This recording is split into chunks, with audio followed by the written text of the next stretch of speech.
بسم اللہ الرحمن الرحیم۔ عین اس وقت کہ جب حضرت عثمان رضی اللہ تعالی عنہ کو ناحق شہید کیا گیا، 3 افراد کمرے میں گھسے تھے۔ ان میں سے ایک تو امیر المؤمنین حضرت ابوبکر صدیق رضی اللہ تعالی عنہ کے صاحبزادے محمد بن ابی بکر تھے، اور بقیہ 2 افراد نامعلوم تھے جن کی تلاش میں امیر المؤمنین حضرت علی کرم اللہ وجہہ الکریم نے تگ و دو شروع کی۔ آپ کا مقصد یہ تھا کہ ان تینوں افراد کو حاضر کر کے تفتیش کی جائے اور اصل قاتل اور ان کے سرغنوں کا پتہ لگایا جا سکے۔ اس سلسلے میں ایک چوتھا فرد جو عین قتل کے وقت اندر موجود تھا، وہ حضرت عثمان کی بیوی نائلہ تھی، جو اصل قاتل کے سراغ کے لیے واحد گواہ تھی۔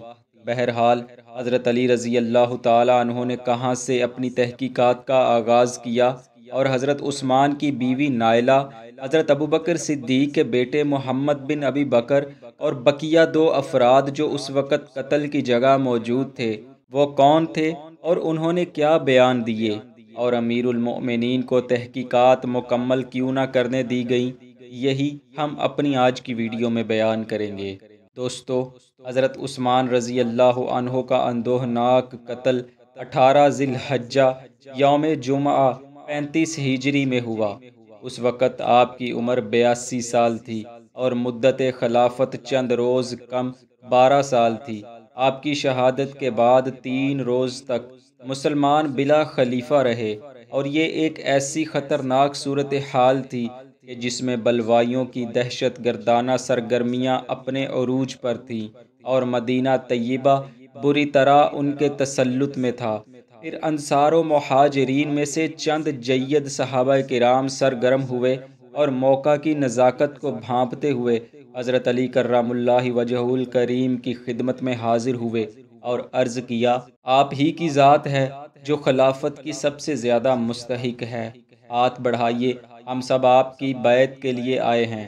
آپ نے حالات کو دیکھتے ہوئے فرمایا، آپ لوگ کسی اور کو خلیفہ منتخب کر لیں، جس کو آپ سب خلیفہ منتخب کریں گے میں بھی اس کی بیعت کر لوں گا۔ انہوں نے کہا، آپ کی موجودگی میں کوئی دوسرا اس منصب کا مستحق نہیں ہے، لہٰذا ہم آپ کے علاوہ کسی اور کو اس منصب کے لائق نہیں سمجھتے۔ آپ نے پھر معذرت کی، مگر وہ اپنی ضد پر قائم رہے، جس کے بعد آپ نے منصب خلافت کے لیے بیعت لینا شروع کر دی۔ آپ کے دست اقدس پر کس کس نے بیعت کی، یہ ایک الگ تفصیل طلب بحث ہے جو ہم اپنے آج کے ٹاپک میں بیان نہیں کریں گے۔ بہرحال حضرت علی کرم اللہ وجہہ الکریم نے منصب خلافت پر جلوہ افروز ہوتے ہی سب سے پہلے جو کام کیا وہ حضرت عثمان رضی اللہ عنہ کے قاتلوں کا سراغ لگانا اور انہیں عبرتناک سزا دینا تھا۔ اس مقصد کے لیے آپ نے تحقیقات کا آغاز فرمایا اور سب سے پہلے حضرت عثمان کی بیوی نائلہ کے پاس تشریف لے گئے۔ آپ نے ان سے پوچھا، بتائیں حضرت عثمان کا قتل کس نے کیا ہے؟ کتنے لوگ تھے جو اندر داخل ہوئے تھے؟ اگر آپ ان کو جانتی ہیں تو ان کی مکمل تفصیل بتائیں۔ انہوں نے بتایا، وہ لوگ کون تھے میں نہیں جانتی، البتہ محمد بن ابی بکر اور 2 شخص گھر میں گھسے تھے جن کو میں پہچانتی نہیں۔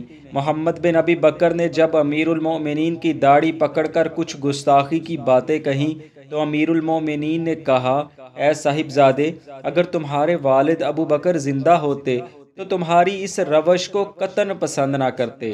محمد بن ابی بکر یہ سن کر فوراً پیچھے ہٹ گئے اور وہاں سے واپس لوٹ گئے، مگر باقی رہنے والے دونوں افراد نے حضرت عثمان کو قتل کر ڈالا۔ مجھے نہیں معلوم وہ کون تھے اور کہاں سے آئے تھے۔ امیر المؤمنین حضرت علی کرم اللہ وجہہ الکریم نے نائلہ سے بیان سننے کے بعد محمد بن ابی بکر کو پکڑ لیا اور فرمایا، بولو نائلہ کیا کہتی ہیں، اور وہ دونوں شخص کون تھے؟ محمد بن ابی بکر نے جواب دیا، وہ سچ کہتی ہیں، میں نے واقعی میں حضرت عثمان کی داڑھی پکڑی تھی، لیکن پھر ان کی گفتگو سے متاثر ہو کر واپس لوٹ گیا۔ میں اللہ کی قسم کھا کر کہتا ہوں، وہ دونوں شخص کون تھے میں نہیں جانتا، میں بس اپنے کیے پر شرمندہ ہوں اور اللہ تعالیٰ سے اپنے کیے کی معافی کا طلبگار ہوں۔ بس ان دونوں افراد کے بیانات سے حضرت علی یہ بات جان گئے تھے کہ اصل قاتل وہی دونوں نامعلوم ہیں جن کو تلاش کرنا بے حد ضروری تھا۔ اب وہ دونوں کون تھے اور کس قبیلے یا علاقے سے تعلق رکھتے تھے، اس کا سراغ لگانا بہت مشکل نظر آ رہا تھا۔ حضرت علی رضی اللہ عنہ نے اپنی تحقیقات کا دائرہ وسیع تو کر دیا، مگر ان حالات میں بلوائیوں کے گرد گھیرا تنگ نہیں کیا جا سکتا تھا، کیونکہ مدینہ منورہ میں جتنے انصار و مہاجرین تھے ان سے کہیں زیادہ تعداد میں بلوائی تھے، اور اس کا اعتراف خود حضرت سیدہ عائشہ رضی اللہ عنہا اور حضرات طلحہ و زبیر رضی اللہ عنہم نے بھی کیا تھا، جو کہ قصاص عثمان کے زبردست حامی تھے۔ اب جب کہ وہ خود اعترافی تھے کہ مدینہ میں بلوائیوں کی تعداد بہت زیادہ ہے، تو ایسی صورت میں بلوائیوں کو گرفتار کرنا اور ان کو زد و کوب کرتے ہوئے قصاص کا مطالبہ کرنا مدینہ میں شدید خون خرابے کا باعث بن سکتا تھا، جسے امیر المؤمنین حضرت علی نے انتہائی مدبرانہ طریقے سے روک لیا، مگر خفیہ طریقے سے قاتلین کا سراغ لگانے کی کوشش کرتے رہے۔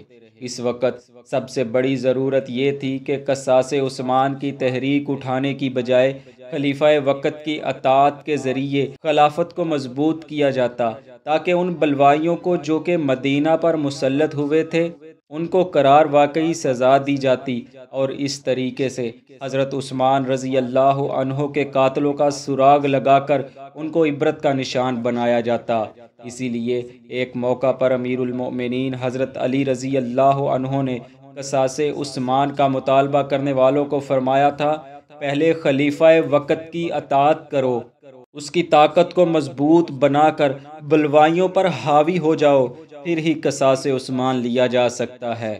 یعنی حیدر کرار حضرت علی رضی اللہ تعالی عنہ کسی صورت بھی حضرت عثمان کے قاتلوں کو سزا دیے بغیر چھوڑنا نہیں چاہتے تھے، مگر حالات کسی اور ہی طرف اشارہ کر رہے تھے، کیونکہ صحابہ کرام میں سے ایک بڑے گروہ نے نہ تو آپ کی اطاعت قبول کی، بلکہ الٹا آپ کے خلاف جنگ میں کود پڑے، جس کا خمیازہ ہزاروں صحابہ کو اپنی جان کے نذرانے دے کر بھگتنا پڑا۔